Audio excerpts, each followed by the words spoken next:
Imam Ibnu Qayyim Al-Jauziyah rahimahullahu ta'ala pernah berkata dalam kitabnya Kitab Za'adul Ma'ad, sungguh seluruh keletihan dalam melakukan ketaatan di sisi Allah suatu waktu pasti akan terhenti, dan yang tersisa hanyalah pahalanya saja, dan pahala itu akan menjadikan seorang hidup berbahagia di dunia, terlebih ketika Allah Subhanahu wa taala memasukkannya ke dalam surga di akhirat kelak.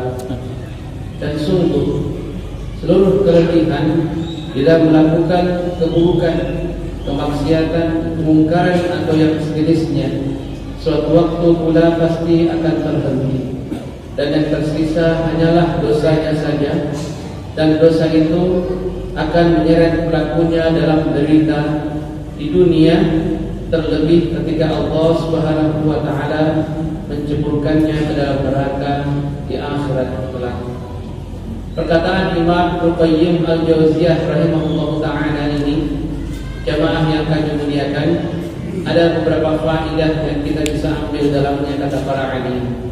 Yang pertama, bahwa hidup itu dipagar oleh rasa letih, lelah, capek, tanggalah, mata kok. Maka memilihlah untuk lelah di atas melakukan kebaikan, jangan lelah di atas melakukan keburukan, termasuk di dalamnya keburukan itu ialah kesia-siaan. Yang kedua, jamaah yang kami muliakan, bahwa perkataan Imam Ibnu Qayyim ini memberikan pesan kepada kita bahwa kehidupan itu bagaimanapun baiknya kita melakukan amal soleh di dalamnya atau segenap kebaikan di dalamnya, kebaikan itu pasti akan berakhir. Terhenti dari melakukan keburukan. Dan yang paling parah jamaah yang kami muliakan dari itu semua, keburukan yang terhenti disebabkan Allah Subhanahu wa taala menghentikan detak jantungnya, menghentikan nafasnya. Jamaah yang kami muliakan, itu yang pertama. Yang kedua, jamaah yang mulia, Malik bin Dinar rahimahullahu ta'ala, seorang tabi'in, pernah mengatakan, janganlah kalian merasa aman dengan dosa dan maksiat yang kalian kerjakan, karena boleh jadi keburukan dari dosa tersebut, keburukan dari maksiat tersebut bisa saja tidak menimpamu hari ini, esok, lusa, bulan depan, tahun depan, atau seterusnya. Boleh jadi ia akan menimpamu di masa yang akan datang, atau barangkali akan menimpa istrimu, atau mungkin akan jatuh kepada anak-anakmu. Sehingga ketika seorang mengerjakan satu dosa dan dia ingat akan dosanya itu, maka segeralah untuk bertobat dengan taubat nasuha atasnya. Mudah-mudahan pengaruh buruknya tidak mencapai masa yang akan datang, tidak menggapai istri kita, dan tidak mencederai keturunan anak-anak cucu kita. Jamaah yang kami muliakan, maka pesannya ialah berhenti berbuat buruk, berhenti melakukan maksiat, dan jika ada maksiat bersegera untuk bertobat dan memintakan ampun untuknya. Jamaah yang kami muliakan, pada malam hari ini mungkin kami hanya akan bacakan 2 atau 3 hadis Nabi Sallallahu Alaihi Wasallam sebagai pengingat kepada kita tentang shock.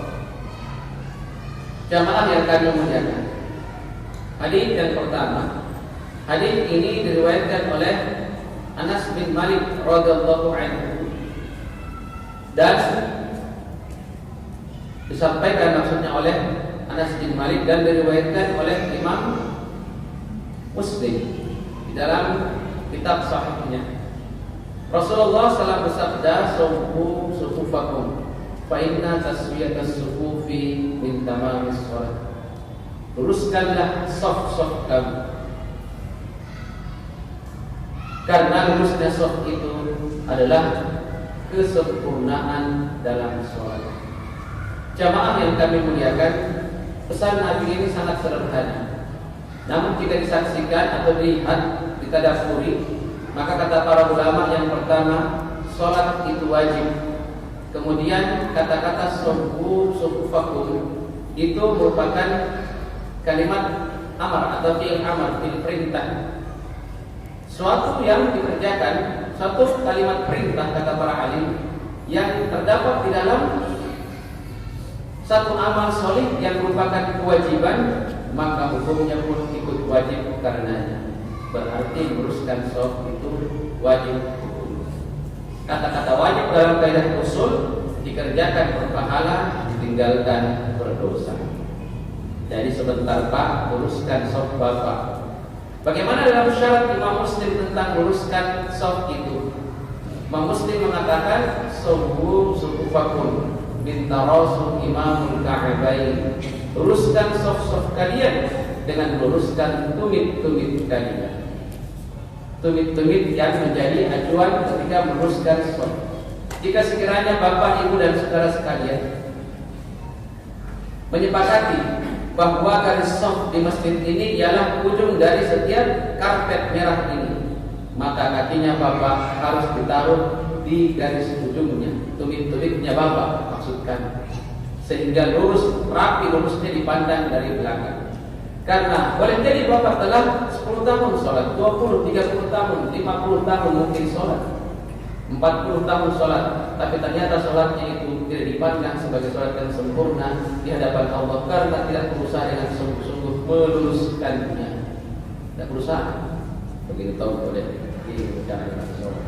Tapi satu begitu Pak, jangan sampai nanti di akhirat Bapak meninggal di usia 60 tahun. Di hadapan Allah Bapak tidak memperoleh pahala sempurna dari sholatnya, sholat berjamaahnya, karena ada bahagian yang nanti sudah katakan bahwa fa'in atas sudah tersebut tamam, kata-kata sempurna, tamam.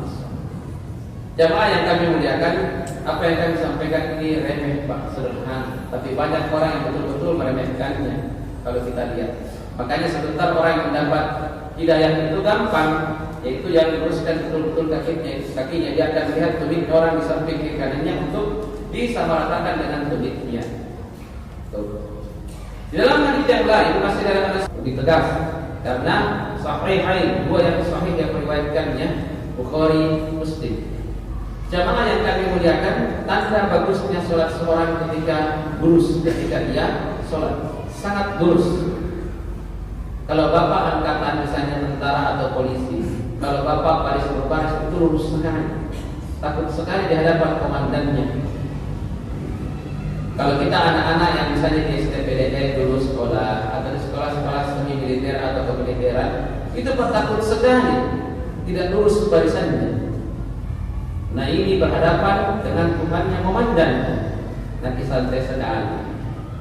Artinya jamaah yang kami muliakan, mulai malam ini kasih lurus baik-baik dengan luruskan sungguh-sungguh, karena dua predikat dari Bapak, Ibu, yaitu sempurna dan bagus. Kalau tidak berusaha untuk itu, gelar sempurna dan bagus tidak akan kita dapat. Jadi dari kita mami kami itu pilihan Pak, tapi memilihkan dengan pilihan yang terbaik. Yang ketiga jamaah yang kami muliakan, bagaimana bentuk kaki ketika kita berdiri dalam shaf kita?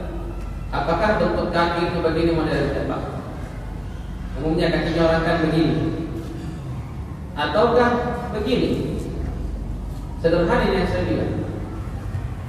Biasa Bapak orang ada lihat kakinya berdiri begini, itu kaki berdiri di luar sholat yang dibawa masuk ke dalam sholat.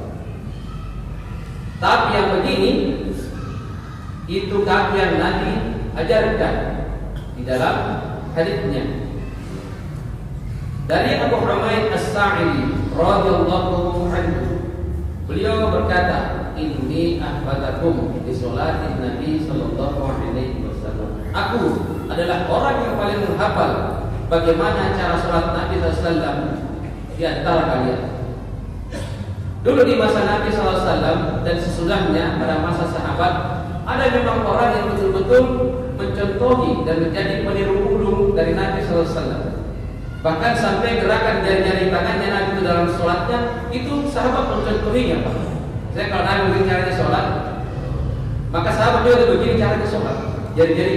dia akan mengupayakan betul-betul mirip dengan Nabi. Di antaranya Abu Bakar, Umar, dan ada salah satu di antara mereka yang merupakan fotokopi Nabi, sangat mirip, namanya Abu Humaid As-Sa'idi.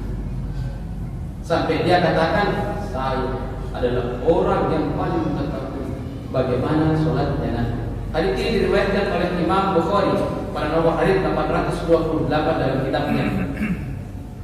Jamaah yang kami muliakan, panjang itu Pak, sampai ke bawah. Akhirnya beliau mengatakan bahwa wastaqbala al-atrafi asabi'i rijlaihi al-qiblah. Dan saya melihat Nabi SAW ketika berdiri, maka dia menghadapkan jari-jari kakinya ke arah kiblat, ke arah kiblat. Jari-jari kakinya diarahkan ke arah kiblat. Anggap kiblat ke sana Pak ya. Anggap kalau kakinya Bapak begini, ini tidak menghadap kiblat. Ini barangkali satu ke utara, satu ke selatan. Tapi kalau kiblat itu jari-jari yang disebut Pak Inadi, maka jari-jarinya itu sebagai kemudi dari seluruh kaki kita diarahkan ke kiblat. Ini boleh. Saya dulu Pak itu waktu masih kecil-kecil, ada saya punya om, ada saya punya sepupu yang begini kayaknya berdiri kakinya.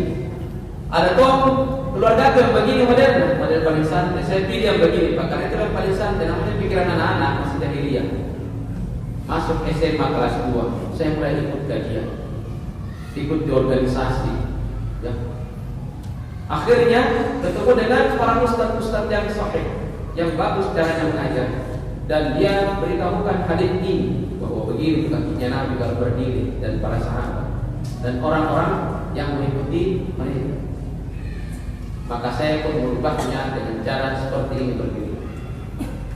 Terserah bapak dan ibu mau mencontohinya atau tidak, tapi itu hadis Nabi. Jamaah yang kami muliakan, sederhana. Kalau semua begini kaki kita Pak, kemudian kakinya juga orang menempel di sebelah kaki kita, maka akan rapat dengan sempurna. Tapi kalau begini kaki kita, yang satu juga begini, yang satu lagi begini, tidak akan pernah bisa rapat. Padahal rapatnya barisan itu juga bagian dari kesempurnaan sholat dalam hadis yang lain. Tetapi kalau kaki kita begini Pak, mengikuti saja ke pinggang kita ke bawah, lurusnya kaki begini, tidak terlalu lebar, tidak terlalu rapat, mengikuti saja lurusnya kita punya pinggang ke bawah. Maka jamaah yang kami belakang, ketika orang lain juga begitu sebelah kita, jangankan kaki dengan kaki akan bertaut, betis dengan betis pun akan bertaut. Ustaz, yang jadi masalah kalau terlalu rapat seperti itu Ustaz, kalau kita duduk, terutama kalau mau duduk tawarruf, baku duduk orang, gampang dipakai. Berlapang-lapanglah dalam majelis, terutama dalam majelis sholat. Kalau tidak memungkinkan bagi bapak untuk duduk tawarruf, maka duduk iftiraslah supaya orang lain terbantu. Karena orang itu sholat sesuai dengan keadaannya, sesuai dengan keadaannya. Kalau keadaannya bisa menyiksa orang di sebelahnya, maka bisa saja dia mengambil cara yang lain. Di antaranya itu duduk tawarruf. Apalagi kalau cuma sholat 2 rakaat. Sholat 2 rakaat itu 2 imam berbeda. Baina yadil musalli, seandainya orang-orang yang sholat itu mengetahui, seandainya orang-orang yang melewati orang yang sholat itu mengetahui betapa besar dosanya orang yang melewati orang yang sholat, maka mereka lebih rela untuk berdiri arba'ina 40 masa daripada di depan orang itu, daripada melewatinya. Bukhari, Muslim. Kalau bapak sholat kemudian orang lewat di kaki Pak, maka bapak berdosa besar. Tidak berusaha mencari pembatas atau sutor. Apakah pembatas itu punggung-punggungnya orang, dindingnya masjid, tiangnya masjid, atau mengambil pembatas yang barangkali di pojok-pojok di pojok bisa ditaruh. Kalau imam yang di pembatasnya, karena ini bisa orang berlewat-lewat. Jadi biar juga imam sementara sholat memimpin jamaah, kalau ada yang perlu misalnya sound sistemnya kurang bagus dan bisa orang lewat samping, tapi masjid bisa lewat samping ke arah sini, misalnya soundnya di sini, dia lewat, bisa dilewati imam. Kenapa? Karena ada pembatasnya. Tapi kalau tidak ada, tidak bisa, dia akan berdosa, dan dosanya dosa besar. Hadisnya Bukhari, Muslim. mulai malam ini terserah bapak mau berdosa besar terus-terusan dengan tidak sholat menggunakan pembatas atau sutra. Dan sutra itu macam-macam, dinding, tiang, belakang-belakangnya orang, sesuatu yang taruh di depan tak. Dan bapak juga yang lain, jadi ini yang mau sholat pak ya. Sementara yang mau lewat, kalau ada orang sholat pak, meskipun dia tidak pasang pembatas, jangan lewat di depannya. Bapak pasti berdosa besar. Bapak lewat di sampingnya atau di belakangnya. Maka mari sama-sama jamaah yang kami muliakan saling menegakkan sunnah. Bagi yang mau sholat, sholatlah dengan ada pembatas di depannya yang menyebabkan orang tidak bisa lewat di situ. Dan bagi yang mau lewat, ya jangan melewati orang yang sholat. Lewat di belakangnya atau di sampingnya, atau ambilkan sutra taruh di mukanya, baru bapak lewat. Karena biasa orang itu pak lebih berani melewati orang yang sholat daripada yang tidak sholat. Dulu-dulu itu begitu. Waktu zamannya orang tua kita itu masih agak kolot pak ya, mereka itu akan tersinggung kalau kita lewat tanpa tabe. Tapi kalau sholat biasa orang lewati saja, kadang tidak mungkin goyang. Tapi kalau orang yang tidak sholat mungkin akan menegur kita. Padahal lebih berbahaya melewati orang yang sholat daripada melewati orang yang tidak sholat. Jamaah yang kami muliakan, semoga apa yang kami sampaikan ini beberapa hadis Nabi SAW menjadi pengingat bagi kita tentang bagaimana sholat itu, bagaimana menegakkan sholat dengan baik. Kami sebenarnya tidak suka bicara terlalu tinggi, karena jangan sampai kecil-kecil seperti itu tidak pernah disampaikan dalilnya, sampai akhirnya dituntutlah kita tidak pernah sempurna sholat jamaah, sholat orang yang kita sampaikan dakwah kepadanya. Semoga apa yang kami sampaikan bermanfaat. Kami mohon maaf Bapak Ibu jika sekiranya dalam penyampaian kami ada salah kata, ada hal-hal yang khilaf atau barangkali membuat ibu bapak tidak nyaman. Kami sangat-sangat meminta maaf untuk itu. Tak ada maksud untuk menyakiti hati bapak dan ibu. Kami sampaikan ini sebagai tanda cinta, sebagai tanda sayang, sebagai tanda bahwa kami peduli dengan perkara sunnah yang sementara kita kerjakan. Mudah-mudahan kita mengerjakan sunnah itu di sisa-sisa usia kita ini. Mohon maaf sekali lagi. Subhanakallahumma wa bihamdik, asyhadu an la ilaha illa anta, wa nastaghfiruka wa natubu ilaik. Wastabiqul khairat. Wassalamualaikum warahmatullahi wabarakatuh.